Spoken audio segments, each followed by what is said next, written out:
Hello बच्चों, let's read the question. The question is two speakers A and B places 1 meter apart. Each produces sound wave of frequency 1800 Hz in a phase. A detector moving parallel to line of speaker distance 2.5 meter away detects a maximum intensity at O and then at P. ठीक है, O और P point पर हमें maximum intensity मिलती है, तो हमें speed of sound wave जो है वो कैलकुलेट करनी है। तो देखिए, इस क्वेश्चन को सॉल्व करने के लिए हमें इंटरफेरेंस का कॉन्सेप्ट लगाना पड़ेगा, क्योंकि हम जानते हैं कि अगर कोई भी दो वेव जिनके बीच में पाथ डिफरेंस है वो क्या करती हैं, वो आपस में इंटरफेरेंस करती हैं और इंटरफेरेंस करके हमें स्क्रीन पर या डिटेक्टर पर क्या मिलते हैं, मैक्सिमा और मिनिमा मिलते हैं। ठीक है, और मैक्सिमा और मिनिमा के लिए पाथ डिफरेंस की जो कंडीशन होती है, मैक्सिमा के लिए होती है डेल्टा एक्स एन लैम्डा के ऑर्डर का होता है, और मिनिमा के लिए डेल्टा एक्स जो होता है वो 2n-1 लैम्डा बाय 2 के ऑर्डर का होता है। तो यहाँ पर हमें सिर्फ मैक्सिमा की बात की जा रही है, तो पहले तो मुझे O और P पॉइंट पर हम क्या निकाल लेंगे, डेल्टा एक्स पाथ डिफरेंस निकाल लेंगे। ठीक है, पाथ डिफरेंस से हमें लैम्डा मिल जाएगा, वेवलेंथ मिल जाएगी, फ्रीक्वेंसी हमें गिवन है, तो स्पीड हमारी हमें पता है क्या होती है, लैम्डा जो होता है मेरा v/f के बराबर होता है। ये तीनों में रिलेशन है, तो लैम्डा तो हम निकालेंगे मैक्सिमा की कंडीशन से, फ्रीक्वेंसी हमको गिवन है तो v मैं निकाल लूंगी। तो ये हो जाएगा इसका की कॉन्सेप्ट। ठीक है, अब देखिए लैम्डा इक्वल्स टू मेरा क्या हो जाएगा, v अपॉन, यहाँ से अगर मैं लैम्डा निकालूं तो मेरा कितना हो जाएगा, v अपॉन 1800 इतना आएगा। ठीक है, इसको मैंने इक्वेशन नंबर 1 नाम दे दिया। अब हम यहाँ पर बात करते हैं, देखिए ये जो डिस्टेंस है ये 2.4 मीटर है और सोर्स के बीच की डिस्टेंस जो है वो 1 मीटर है।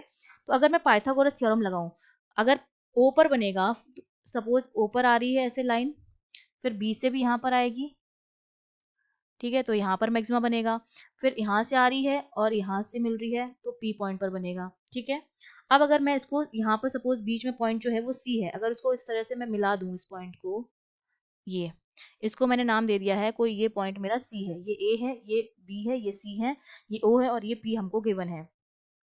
तो मैं इस AOC जो मेरा ट्राइंगल बन रहा है, देखिए AOC ये वाला जो ट्राइंगल बन रहा है, राइट एंगल ट्राइंगल, इसमें मैं पाइथागोरस थ्योरम से लिख सकती हूँ कि जो मेरा AC स्क्वायर होगा इस ट्राइंगल में, मेरा जो OC स्क्वायर होगा प्लस AC स्क्वायर, वो मेरा OA स्क्वायर के बराबर होगा पाइथागोरस थ्योरम से।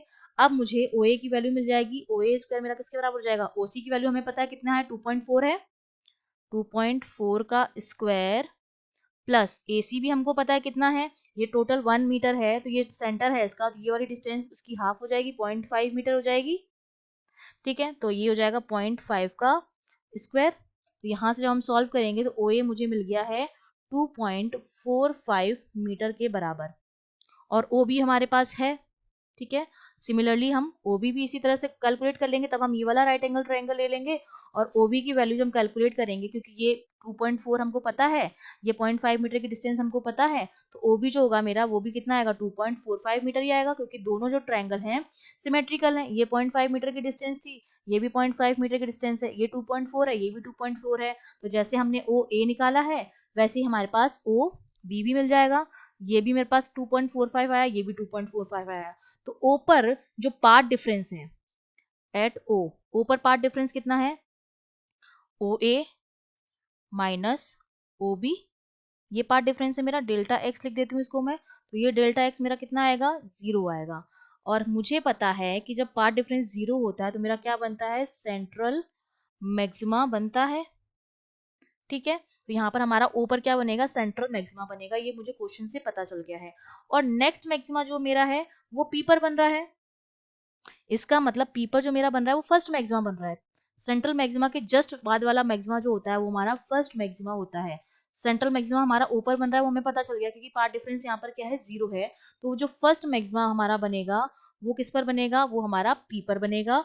तो P पर जो पार्ट डिफरेंस आ जाएगा उसको मैं नाम दे देती हूँ, इसको ये O के लिए था तो OB, इसके लिए जो पार्ट डिफरेंस आ जाएगा P, वो मेरा किसके बराबर आ जाएगा, n लैम्डा से, n की वैल्यू 1 लिख देंगे, n लैम्डा होता है, तो फर्स्ट मैक्सिमा के लिए n 1 हो जाएगा, तो ये किसके बराबर आ जाएगा, लैम्डा के बराबर आ गया। ठीक है, अब देखिए हमारे पास अब क्या होगा, PD डैश की जो वैल्यू है मेरे पास वो कितनी आ गई है, लैम्डा के बराबर आ गई है। अब अगर ये जो ट्राइंगल मेरे पास है APB जो बड़ा वाला है, ठीक है, ट्राइंगल APB पी बी, ये बड़ा वाला ट्रायंगल अगर मैं लूँ और उसमें पाइथागोरस थ्योरम लगाऊं, तो यहाँ से मेरा ए बी स्क्वायर जो है प्लस बी पी स्क्वायर वो बराबर आएगा ए पी स्क्वायर से। और फिगर से मुझे पता है जो मेरा बी पी है ये 2.4 है, ठीक है। और जो ए बी है मेरा वो 1 मीटर है, तो मैं ए पी निकाल सकती हूँ इजिली। मेरा ए पी स्क्वायर किसके बराबर हो जाएगा, 1 का स्क्वायर प्लस 2.4 का स्क्वायर, और सॉल्व करने पर ही आ जाएगा 2.6 मीटर। और फिगर से बीपी की वैल्यू हमें पता है, तो जो पार्ट डिफरेंस होगा पी पर डेल्टा एक्स एट पी, वो मेरा किसके बराबर आएगा, ये वाला एपी और ये वाला पीबी। तो ये तो मुझे पता है 2.4 है, और एपी मैंने अभी निकाल लिया है।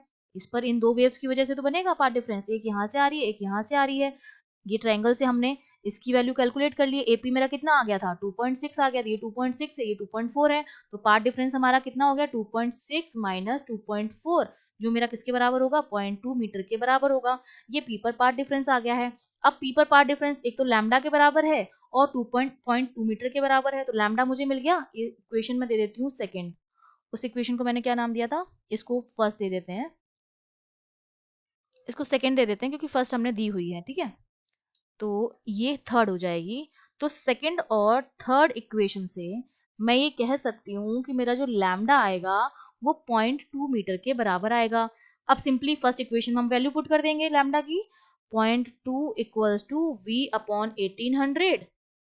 तो यहाँ से v मेरे पास आ जाएगा 360 मीटर पर सेकेंड। ये मेरे पास क्या आ गई है, स्पीड आ गई है साउंड वेव की।